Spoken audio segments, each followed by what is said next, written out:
Salut à tous! Avec les Pro Markers et quelques autres, c'est facile de faire des effets de cheveux très réussis. Et oui, car ils proposent notamment cette gamme appelée Brush Marker qui permet de dessiner d'un seul trait des mèches de cheveux très réalistes. Ça s'utilise comme un pinceau et après un peu d'entraînement, ça donne de très beaux résultats. Si vous débutez, je vous rassure, on y reviendra tout au long de cette vidéo. On verra notamment comment les utiliser et plus précisément comment poser sa main, ne pas trembler, ne pas faire de bavure, etc. Mais on peut aussi se débrouiller très bien avec des marqueurs classiques. Et c'est ce qu'on va voir tout de suite.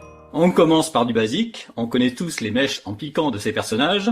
A priori, il suffit de mettre une couleur foncée sur chaque mèche, à droite, à gauche ou ailleurs, on ne sait pas vraiment, donc moi, je vous donne une première astuce, faites-en ce que vous voulez, décidez d'où vient la lumière. Si vous n'avez pas d'idée, faites-la venir en haut à gauche, c'est ce qu'on retrouve le plus souvent. Une flèche, un petit soleil sur votre dessin, ça vous aidera à vous en souvenir. Et voilà, du coup, je peux faire mes ombres à l'opposé de la lumière, mèche après mèche, tranquillement. Si vous voulez des ombres nettes, attendez au moins 5 minutes que la couleur du dessous soit bien sèche, sinon ça se mélangera un petit peu. Si vous avez vu mes vidéos précédentes, vous êtes déjà au courant. Pour les bords de l'ombre, je commence par un trait de contour net, sec et en une seule fois, surtout pour les pointes, pour éviter qu'elles ne s'arrondissent trop. Tchac! Et après, je n'ai plus qu'à remplir tranquillement le reste. Bon, comme mon dessin est plutôt grand, je décide de rajouter une couleur intermédiaire, un jaune foncé que j'ai, et je double tout simplement les ombres orange, et même je me permets d'en rajouter un petit peu de ce jaune foncé en faisant quelques pointes discrètes du côté de la lumière, du côté du soleil. Ça donne un effet de relief pas mal, et surtout de luminosité vraiment chouette, dans un style qui reste malgré tout proche des animés, avec des ombres qui restent plutôt nettes. Alors les reflets maintenant, les plus connus en manga sont les reflets en couronne, qui aident à faire deviner le joli arrondi du front qui est en dessous.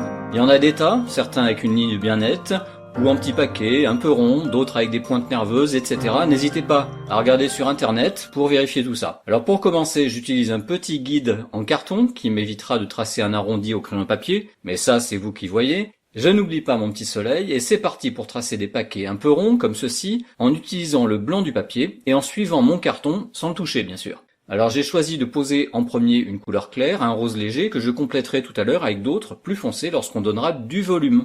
Pour varier mes petits paquets, je rajoute parfois des effets de pointe, comme ici, en faisant 2 traits de couleur qui se rejoignent. C'est une bonne astuce à retenir lorsqu'on n'a que des gros feutres pour faire des choses fines.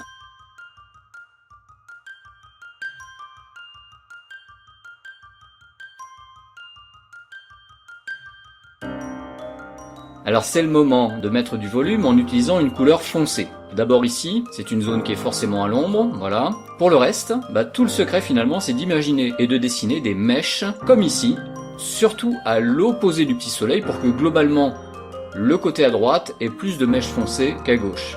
Alors vous le voyez peut-être, je fais des traits assez rapides, assez nerveux, et j'arrive même à avoir un côté pointu à l'extrémité, enfin à peu près, parce que je relève le crayon au moment où je finis le trait. Tchac! C'est un coup à prendre là. Tchac!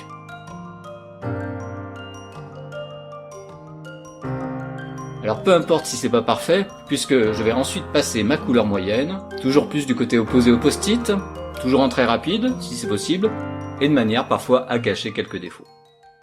Voilà, c'est fini, j'ai choisi de mettre beaucoup d'ombre et c'est pas si mal au final. J'aurais pu aussi en faire beaucoup moins, m'arrêter par exemple à ce stade-là, c'est une question de goût. On peut évidemment faire plus simple, par exemple sur un dessin petit.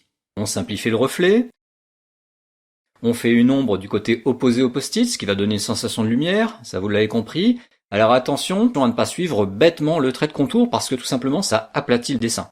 L'idée c'est de donner du volume, et le volume ça consiste en 2 choses simples mais indispensables, faire des épaisseurs irrégulières, faire danser un petit peu l'ombre si vous voulez, et mettre au moins un piquant pour dire ceci est une ombre de cheveux. Vous voyez, ça change tout.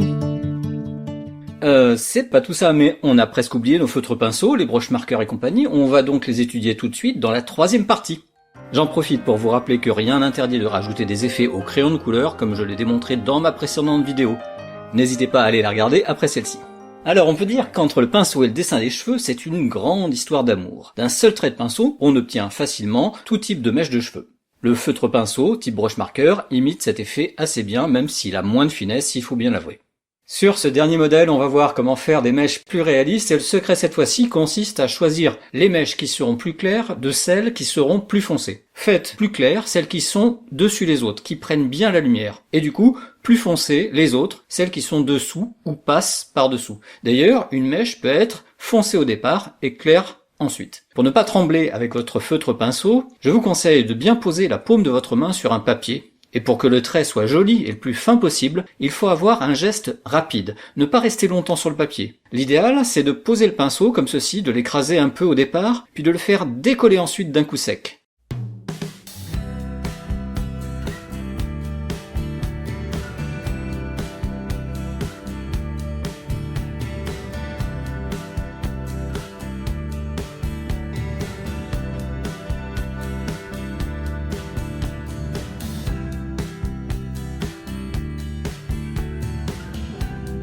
Et voilà, on obtient une belle chevelure manga qui danse et qui prend bien la lumière. D'ailleurs, vous avez vu, je n'ai cette fois pas eu besoin de dessiner un soleil à gauche sur le papier car je l'avais tout simplement visualisé dans ma tête. D'ailleurs, cette source lumineuse que vous dessinez ou pas sur le côté de votre feuille est également très utile pour coloriser le reste du corps, visage, vêtements et même le décor s'il y en a un. Allez, on va se quitter sur ces belles paroles. Dites-moi en commentaire quelle vidéo vous souhaiteriez que je fasse une prochaine fois. Par exemple, c'est en commentaire qu'on m'a donné le thème de mon prochain tuto, comment ancrer un dessin manga. Du coup, likez et partagez cette vidéo si elle vous a plu, retrouvez-moi également sur Instagram et on se dit à très vite sur la chaîne Je Progresse en Dessin. Salut!